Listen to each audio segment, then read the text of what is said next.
La novela gótica tuvo, en esencia, dos modelos de argumentos.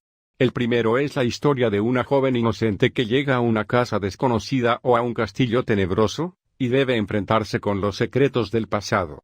El segundo argumento es el de un joven, militar o sacerdote, que es tentado por el diablo. Anne Radcliffe, Los misterios de Udolfo, el italiano, Charlotte Bronte, Jane Eyre, y, en el siglo XX, Daphne du Maurier, Rebecca, cumplieron con el primer modelo. Del segundo se ocuparon Matthew Lewis, El monje, Jean Cazotte, El diablo enamorado, Charles Maturin, Melmoth el errabundo, y Jan Potocki, manuscrito encontrado en Zaragoza. En el primer modelo los incidentes misteriosos suelen tener una explicación racional. En el segundo, los elementos sobrenaturales abundan sin orden ni concierto. Pero habita también, entre los muros helados de la novela gótica, un libro que es una rareza y un desafío a esa doble tradición, Frankenstein o el moderno Prometeo, 1818, de Mary W. Shelley, 1797-1851. Aquí no hay una joven que visita un castillo, ni aparecen los escenarios exóticos, como España y el sur de Italia, tan frecuentes en las novelas góticas. En sus páginas el horror, lo oculto y lo demoníaco no son convocados a través de operaciones sobrenaturales, sino a través de los rituales de la ciencia. Víctor Frankenstein pertenece a una estirpe nueva en los salones del gótico, es un científico. Sus procedimientos son borrosos para el lector, solo sabemos que trabaja con cuerpos muertos. A diferencia de las versiones cinematográficas, la vida no aparece en un instante, con el auxilio de un rayo, sino que es un procedimiento gradual. El monstruo mide 2,20 metros y tiene la piel amarilla, apergaminada, que deja adivinar la calavera. Hasta la mitad de la novela solo tenemos imágenes fugaces de la criatura, lo que es un acierto estilístico. A sus torres, altillos, sótanos y mazmorras, la agencia inmobiliaria gótica agrega un nuevo ambiente, el laboratorio. Frankenstein es la historia de dos persecuciones, la que emprende el monstruo, lanzado hacia su creador, y la del científico hacia su criatura, que termina entre los hielos.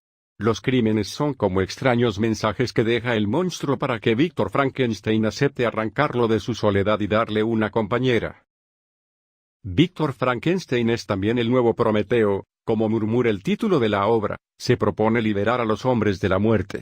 A la inmovilidad del héroe mítico, encadenado a un peñasco, se le opone la extrema movilidad del científico, que no descansará hasta enfrentarse con el monstruo.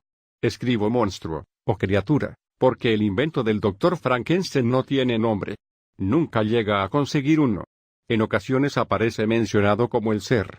En una versión teatral de la novela, junto al actor que lo representaba aparecía el nombre de su personaje como un espacio vacío, _.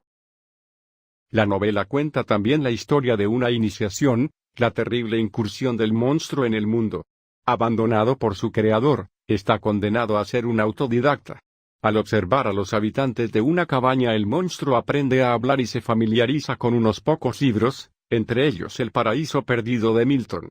Así interpreta su propia historia según su lectura del poema. Descubre que él mismo es la criatura abandonada y combatida por su hacedor. Víctor Frankenstein se siente como un desdichado Prometeo, pero el monstruo no contempla su vida en clave de mito griego sino de alegoría cristiana. Un verano frío y lluvioso. Cuando dio vida a Frankenstein, Mary no había cumplido los 19 años. Se había criado en un ambiente de discusiones intelectuales, era hija de William Godwin, editor y autor de la novela Caleb Williams, y de Mary Wollstonecraft, novelista y pionera del feminismo. Gracias a su padre, conoció a la primera generación romántica, Coleridge, Wordsworth, y luego a la segunda, Byron y Shelley. Mary se convirtió en amante de Percy Bysshe Shelley y luego, cuando el joven poeta enviudó, en esposa. Mary concibió a su famoso monstruo durante las veladas de la Villa Diodati, la mansión que había alquilado Lord Byron, cerca del lago Leman, o lago de Ginebra, en Suiza. Allí se reunieron, junto a los Shelley, Byron, Claire Clairmont, hermanastra de Mary y amante de Byron, y el médico John Polidori, también pasó por allí Matthew G. Lewis. Fue un verano especialmente frío y lluvioso, a causa de la erupción del volcán Tambora, en Indonesia. Este fenómeno, la erupción más fuerte jamás registrada, llenó Europa de ceniza volcánica. Una noche Byron propuso, cada uno escribirá una historia de fantasmas. Polidori escribió el relato El vampiro, una de las primeras ficciones sobre el tema de los bebedores de sangre. Y Mary, un primer boceto de su Frankenstein. La escritora reconoció después el peso que habían tenido en su imaginación los experimentos eléctricos de Erasmus Darwin, abuelo de Charles Darwin, quien, según se decía, había intentado congelar y luego revivir gusanos a través de la electricidad. Claro que, en el terreno de la ficción, los rumores son mucho más importantes que los hechos en sí. Como escribe la autora en el prólogo a la tercera edición, de 1831, no me refiero a lo que el doctor hizo, o dijo que hizo, sino a lo que entonces se decía que había hecho. La primera edición de la novela, en 3 tomos, apareció en 1818 sin nombre del autor y con un prólogo, también sin firma, escrito por Percy Shelley. La dedicatoria a William Godwin, padre de Mary, revelaba parcialmente la autoría. En la segunda edición, 1825, ya Mary Shelley estampó su firma, y para la tercera, en un solo tomo, corrigió el texto y agregó un prólogo extraordinario sobre la génesis del monstruo. En esas páginas recordaba aquel tiempo con añoranza y al monstruo, como fruto de felicidad, no de angustia, y ahora, otra vez, mando mi inmunda descendencia a que avance y prospere. Le tengo afecto, porque fue el retoño de días felices, cuando la muerte y el dolor eran solo palabras, que no tenían verdadero eco en mi corazón. Mary se refiere así a la muerte de Shelley, que naufragó con su barco, el Ariel, en la costa Ligur, durante un viaje de Pisa a Lerici. El cuerpo fue encontrado días después. Edward Trelawney, amigo de la pareja, se ocupó de las honras fúnebres.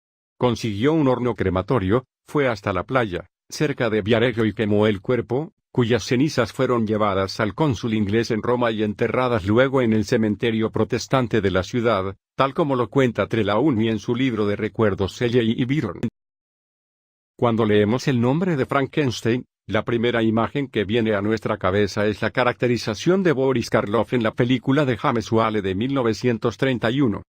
Whale retomó al personaje en la novel de Frankenstein, y hubo una tercera parte, El hijo de Frankenstein, también con Karloff pero sin Whale.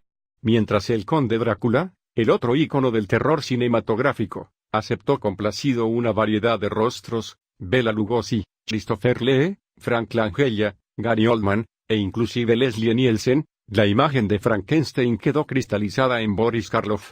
Cuando otro actor hace de Frankenstein, el espectador siente que en realidad representa a Karloff, no al monstruo de Mary Shelley. El reflejo de un reflejo. La criatura de Karloff es lenta, torpe y sin demasiadas luces. El original, en cambio, es una abominación, pero también un intelectual, un lector que entiende el mundo a través de El paraíso perdido de Milton. No habla con los gruñidos de Karloff, su discurso es extenso y coherente. Empieza por ser una imagen, o una sombra, pero luego se convierte en una voz. Empieza a ser aquel que es narrado, pero se convierte él mismo en narrador. No solo ejerce el mal, es un teórico del espanto. En español, la edición más completa de la novela es la que hizo Jerónimo Ledesma para la colección Coligüe Clásica. Es realmente una edición excepcional por el cuidado de la traducción, la claridad de las notas y la cantidad de materiales suplementarios, textos literarios que acompañaron la gestación de la novela, la lista de lectura de la autora en la época en que compuso el libro, las adaptaciones teatrales y las primeras reseñas. Entre estas, es muy interesante la de Walter Scott, autor de Ivanhoe, que no solo se preocupó por caracterizar la literatura fantástica, sino que advirtió el carácter singular de la novela, que el escritor separa de aquellos relatos en los que abundan brujas, goblins y magos. Escribe el escocés, un uso más filosófico y refinado de lo sobrenatural en las obras de ficción corresponde a esa clase donde las leyes de la naturaleza se presentan alteradas no con el fin de empalagar la imaginación con maravillas sino para imaginar el efecto probable que los supuestos milagros producirían en quienes los presenciaran. No se había inventado aún la ciencia ficción y ya Walter Scott daba una definición muy precisa del género, señalando su carácter especulativo. El Apocalipsis según Mary. Además de editar la obra de su esposo y escribir libros de viajes, ensayos biográficos para enciclopedias y novelas realistas, Mary Shelley dio inicio a lo que podríamos llamar la ficción apocalíptica con la novela The Last Man, 1826. La acción comienza en el año 2073, cuando Inglaterra es una república. Las rencillas políticas quedan desplazadas por la aparición de una peste que amenaza por arrasar con la humanidad entera. Pronto solo quedan grupos aislados de sobrevivientes y los protagonistas deben huir de Inglaterra y atravesar una Francia devastada. La acción llega hasta el año 2100, cuando Lionel, el protagonista, se ha convertido en el último hombre, y decide partir en busca de hipotéticos sobrevivientes. En esta novela Mary Shelley anticipó los apocalipsis que se convertirían, ya en el siglo XX, en un subgénero de la ciencia ficción. Recordemos las novelas La Tierra Permanece, 1949, de Gordon R. Stewart, El Día de los Trífidos, 1951, de John Wyndham, Soy Leyenda, 1954, de Richard Matheson, o Los Genocidas, 1965, de Thomas Disch. La novela de Mary Shelley cayó en el completo olvido hasta que recién fue rescatada en 1965, cuando ya el apocalipsis era un género instalado con firmeza en la imaginación de los lectores. Pero ninguna de las otras ficciones que escribió tiene la fuerza de su Frankenstein, esa criatura que le fue sugerida, según contaba, por un sueño.